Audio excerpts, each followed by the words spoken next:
Now that you know about objects, let's find out how to deal with really creating more complex objects with groups. Let's create a new Illustrator document again, and we'll call this Groups.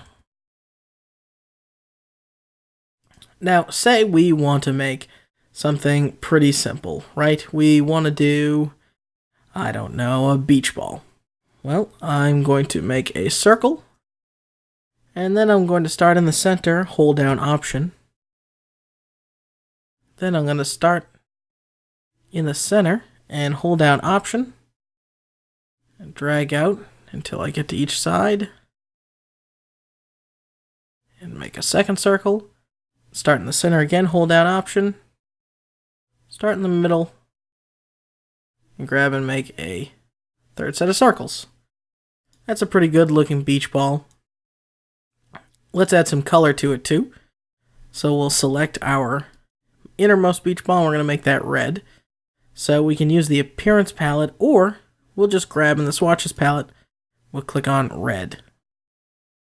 Now you can see here we didn't really go into colors before, but I can go into the color palette and choose the inside and then make that red with swatches, and I can choose the outside stroke and I'll hide it. Remember that none, that hides the stroke. Then these out here are white good, but hide the stroke. And then out here we probably want them to be red again, and the stroke we need to hide. That's a pretty decent beach ball, so we'll just use that as our starting point. In fact, I may select it all, just rotate it a little bit, so it has a little bit of balliness quality to it. Now, since we made all these things individually, like the inner circle and the other inner circle and the outermost circle, and I'll undo to bring those back, these things are all still their own objects. Well, what if we want to move them together? Yes, we can use the selecting motion of dragging over everything and moving it, like so. But, I'm clicking around a lot, maybe I forget, or I want to just grab a piece of it and then I forget that the other two won't move with it. Well, that's where groups come in. You can select everything by dragging a box over it and then grouping it. And you can do that in a few ways. You can go up to your Objects menu at the top and select Group. Over here we can see you can hit Command G on a Mac and that will group as well. That's what I like to do. Finally, you can right-click right in the middle of what you selected, and you can select Group from here. So there's 3 ways to group things, because grouping is pretty important. Now that those are in a group, you can see, if I click off and just grab, say, the white circle, all 3 come together. If I grab the outer circle, all 3 come together. If I grab the inner circle, you get the idea. More importantly, in the appearance palette down here, you can see this object has become a group. In groups, the only property they contain is contents and opacity. So now that this is a group, I can say make it 50% see-through, and they all change. Well, there's one more interesting thing to groups, and that's the fact that you can go inside of groups. What do I mean by inside? Well, let's show you. Double-click on this group. And you can see up in Illustrator's bar that we're inside Layer 1 and we're inside of a group. And here you can see I can move everything around independently again. In fact, I can change all their positions. I can even change all their colors. And then I can come up here and just hit the back button twice. And when I move these around, they're a group again. Now, if I try and change their color while they're in a group, look what happens. The entire group becomes the same color. So it blanket covers everything in the group with the same property. Let's undo that. We're going to go back in by double-clicking. And I'm going to show you another way to escape from a group. Just put your mouse somewhere not inside the group, and double click. That's another way instead of using the arrow. So double click to get in, go off, and double click again. And we still have our group. Let's go inside the group one more time because there's one additional feature that you should see. Things that are acted inside of a group are separate from the way you assign things to a group. What do I mean? Well, the easiest and the most simple property, other than effects and all this crazy stuff, is just transparency. So if I select this orange circle and I make it say 50% opacity in the transparency palette, and we'll get in to transparency a little bit later. And then this blue, and I make the blue here that I select, say 60%. Somewhere around there. And then I double click and exit the group. The blue and orange are still at their respected 50 and 60% opacity. But you can see here that the group opacity, if I click that, is still at 100%. So I can actually dial down this opacity to 50%. And what did I do by doing that? Well, if the orange was 50%, I cut that in half, right? So now the orange is really 25%.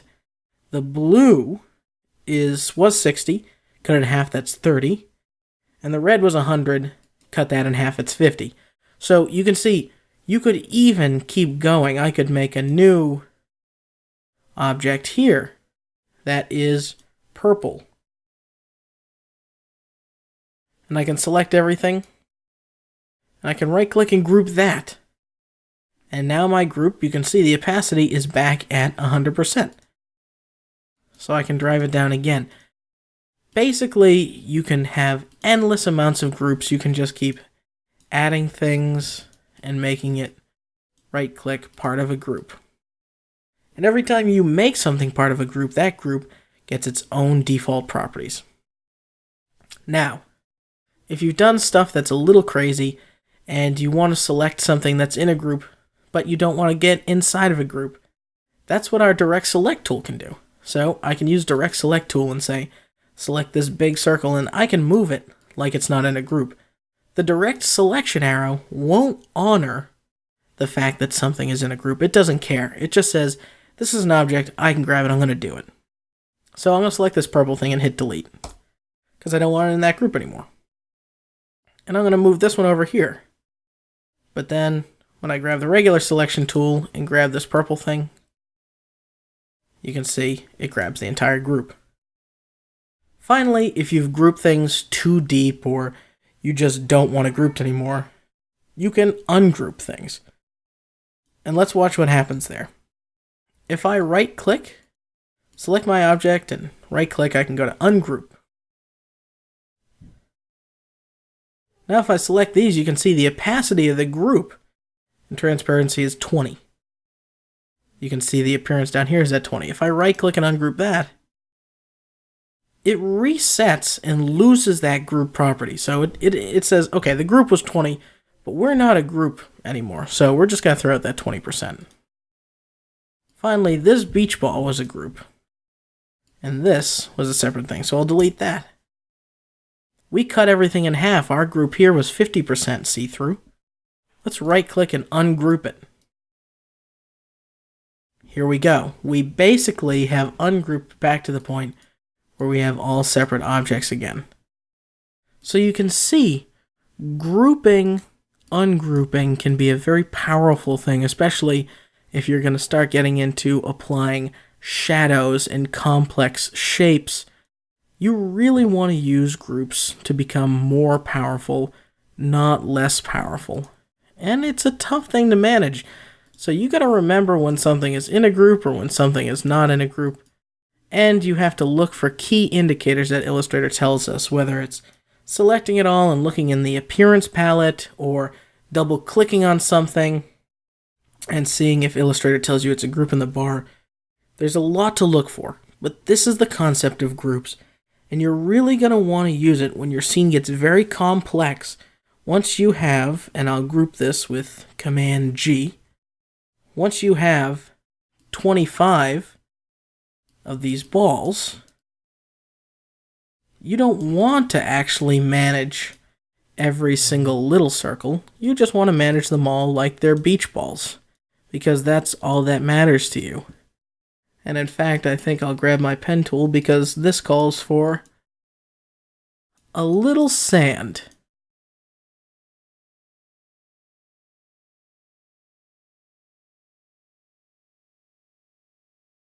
Throughout these lessons, I really want you to take time and try and play with the objects that we create.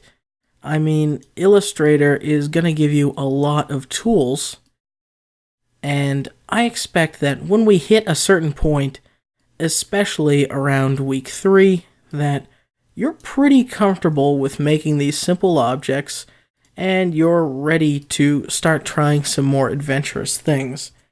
Whatever that means for you, and whatever that means, an hour a day, 2 hours a day, just try and get comfortable, even 15 minutes a day, or maybe you're just comfortable already doing a lot of this stuff.